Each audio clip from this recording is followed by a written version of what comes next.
السلام عليكم ورحمة الله وبركاته أصحابتكم إحنا فاتوش فاميلي سودا وهذا ولاشين فاتوش كنا كدعوني سنوا فاتوش فاميلي ما شاء الله سودا دمانتي سودا دواء وأبديت كني معنا لها ما أنت أبديت كحاو بدن بنوقع حد دونا سيدا مشكو عرفتي محن يسو أروريا أبديت استديا دن بقصدك استديا دن بي إيجا دعوان سودا وهذا وحن كحل دونا كوفيد فاكسين هذا أمودد إنا ودماده coronavirus talaala ka cusub baa la soo saaray kaas baan kala hadli doonaa sidoo kale state-kiyada bixinaya rebate-ka ugu tala galeen gaaska iyo waxyaabahaas dadka inay ka caawiyaan Putin oo uu dhaaranaya waa Russia oo u dhaaranaysa USA hayso marka soo dhawaada insha Allah channel subscribe saara gambaleelka furta de video kastana like saara insha Allah Snapchat iyo TikTok labadaba way soo dirsan kartaa waa isticmaalaa hadii business karabtina waxay weydiisid ama rabtid inaad su'aalo qabtid business ku saabsan taleefanka business ku soo wici kartaa insha Allah wixii kale oo ku saabsan dadka rabaan su'aalo inay iga weydiiyaan hadii aan la child tax credit waxyaabo kale dacwooyin fiisooyin fadlan cod igu reeb WhatsApp-ka aniga ayaa insha Allah marka waqti helo kaaga soo jawaabay thank you السلام عليكم كسو دواده فاتوش فاميلي اونلاين ستور oo aad ka helaysid daahiye aad u qurux badan daahiyada designmadi ugu dambeeyay ayaad ka soo dalban kartaa hadii aad xiiseynaysid naga soo wac taleefanka shaashada ku qoran ama Snapchat-kayga igu darso also waxaan hayaa go'yaashii sariiraha iyo miisaska qadada alaabta lagu sharaxayay oo aad kala duwana state kasta aad joogtina shipping waan sameeyaa hadii ilaahay idmo هذا راشيا دجالك يكون جرتي يوكرين وربط إنه بقبضته ويقدر ما ينسى ستيل ويكسي سعطة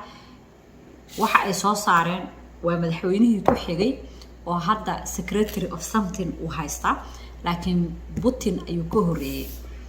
عيا وحق صار يا USA because هذا something مدح بويها أسوي secretary بويها أو دولة بوتين marka USA buu soo dhaarnay wuxuu leeyahay waxaan rab meeshii aalahayd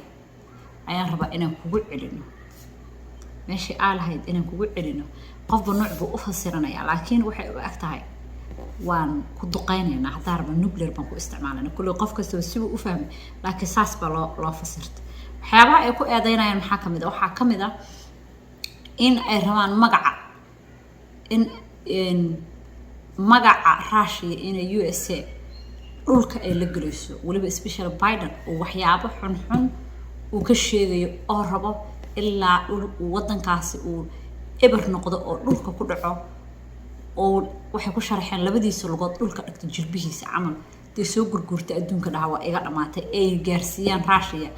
bay rabaan hadii saas aad rabtid inay noqotana adiguna meeshii adduunka ka lahayd ayaan kugu celinaynaa waa dhaar mid ugu weyn sidoo kale waxa ay sheegeen sababta keentay in ay qabsadaan Ukraine because waxay dhahayaan Ukraine waxa soo isticmaalaysay oo soo isticmaashay oo isticmaalaysa yani ku soo dirdiraysa ama rabta isticmaalka nooc kale oo nooc kasto noqon kara oo ah inay Russia ku dirayso ugu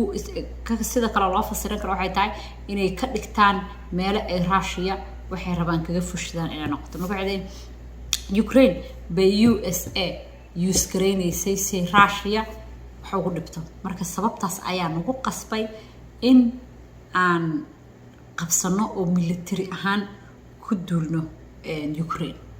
waa hadalkii cadcad waxa ugu soo dhacday doorashadii markii ay socotay ayaa waxa la yiri Putin ma uu rabo Biden inuu madaxweynenimada qabsado sir baa meeshaas ku jirtay hadalkana waxaad arkaysaa sir baa kaaga fikanaysa waxay tahay ma uu rabin in uu Biden president noqdo madaxweynenimo noqdo because of siyaasadda wadanka uu taagay wuxuu rabay inuu Donald Trump soo noqdo because Donald Trump waxa aaminsanaa waxay ahayd anaka haddaan USA nahay maxaan keenay meel kasta maxaa naga dhigay eyga ilaaliya oo wadamada watch karayo meel kasta ilaaliya soo asaga wuxuu rabay inuu ka soo baxo meel kasta hatta naatadan uu ka bixi rabaa hadii loo dooran lahaa uu ka bixi lahaa climate change uu ka baxay so uu ka bixi rabaa haduu term kan labaad uu qaadan lahaa inuu ka baxo rubi xisbiga dhanba oo NATO dhahay marka siyaasadda ayaa la isku soo diraya soo ajansiyadii sirdoomadii all wadamadaas ku jiray Trump uu ka soo saaray la wada dagaalay kulli uu ka soo saaray Biden muxuu sameeyay uu ku celiyay soo Ukraine oo kale haddii ay ka shaqeyn jireen يعني basically asaga siyaasaddu isticmaalo waxa waay wax kasta oo America dan ugu jirto waa inaan waan sameeynaa maxaa kamid ah inaan soo ogaano wadan kasta waxa uu sameynayo haday ahaan nuclear haday ahaan waxa uu ka aaminsan yahay America soo rabo waxyaabo powerka dhaqaale wax kasta tif baa la gashanay organizationadaas baa lagu fasaxaa wax kasta oo war ah xagaas bay ka soo qaadaan marka sidaas baa lagu kala duwan so in brosin laga dhigto oo meel looga soo duulo oo hay'adaha adduun lagu soo talaasho ayuu ka baqay Ukraine daas waa Ukraine dhulka u lagalay asagna u leeyahay Russia Ukraine waxay hoos isu hoosaasinaysaa cadawga aan rabay in aska ilaaliyo ajaayib marka waxaan taaganahay bal Putin oo xaaladda dadkiisa hana soo nuclear garayna sidoo kale waaxda caafimaadka ayaa Pfizer iyo Moderna waa shirkadaha soo saara talaalada labadii talaalo aadka loo qaadanayay waxay ka codsadeen in ay soo saaraan second booster shot waxay noqonaysaa talaalkii afraad qofkii booster shot ka saddexaad noqdo waqti soo waxay soo qaadanay rabaan in loo approve gareeyo loo ogolaado second mar booster shot kii labaad in loo ogolaado inay qaataan anagana waxaan deeganaa coronavirus ugu dhamaaday meeshaan talaalaha la soo saarayaa soo taas ay codsanayaan in loo ogolaado in ay soo saaraan booster shot si dadka u qaataan especially dadka waayeelada because sidii u dhigayaan because 6 bilood markuu kugu jiro talaalka jirkaagu ka sii baxaya soo jirkaaga difaac si aad loogu xoojiyo waxa muhiim ah in talaalka la qofka qaato bal waa arki doonaa meesha ay la gaarto sidoo kale isteediyada dhan ma wada dhihi karna isteediyada badankooda waxay fiirinayaan oo ay eegayaan si lacagta balaaskooda ay uga caawin lahaayeen maadaama xilliga ugu fiicnaa oo dadkooda isteedka dadkiisu u caawiyo ay lagu jiro soo markastaba waad aragteen hameen kasta state bank soo daraa maanta yaa noo saaran waxa ay bixinaya state kan 500 ayuu wuxuu siinayaa familada waa familada waa dadka oo dhan family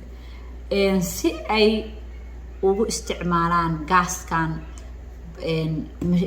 aadka u kacsan iyo inflationka sicir bararka soo bishii $500 ayaa loo soo dirayaa waxay taagan yihiin gaaskan iyo sicir bararkan waxa u dambeysay waxa 40 sano ka hor in la arko aad bay u tarantaa because maxaa keenaya dagaalada iyo waxyaabaha ka jira adduunka marka New Jersey Republican wariba yaa dimuqraadiga hadda maalmahan rebate ka soo bandhigeen Republican way lawmakers ay waxay soo bandhigeen in ay rabaan inay siiyaan 500 ku caawiyaan dadka inflationka kaligoodna maahan isteedyo badan ayaa sidaas isticmaalaya sida hadda Minnesota kale waxay rabtaa rebate gaaska mareysay laag inflationka lagu la dagaala taxi rebate waaye taxi rebate taxiga lagu siiyay yani laga qaadi jiray oo lacag laga siiyay marka way badanayaan insha Allah mid kasta markuu soo hawada soo koro ayaan inii soo sheegi doonaa sidoo kale waxa indhaha ku haynayaa lacagahaas waqtiga la approve gareeyo oo la isku wada raaco oo ay bilaabanayaan iyo sida u bilaaban doonaan iyo sida loo qaadanayo iyo qofku inuu apply gareysto iyo in la iskaga soo diraa rebate waa la iskaga soo diraa badanaa waxba uma baahnid inaad soo apply gareysid la socofato family insha Allah aad badan ma hasantii asxaabta hadii aad rabtid inaad ganacsigeena ama waxyaabaha kale aan sameeyo aad ogaatid fadlan Snapchat is the best Snapchat ka ugu fiican oo update ka ah every hour saacad kasta insha Allah. Assalamu alaykum warahmatullahi wabarakatuh.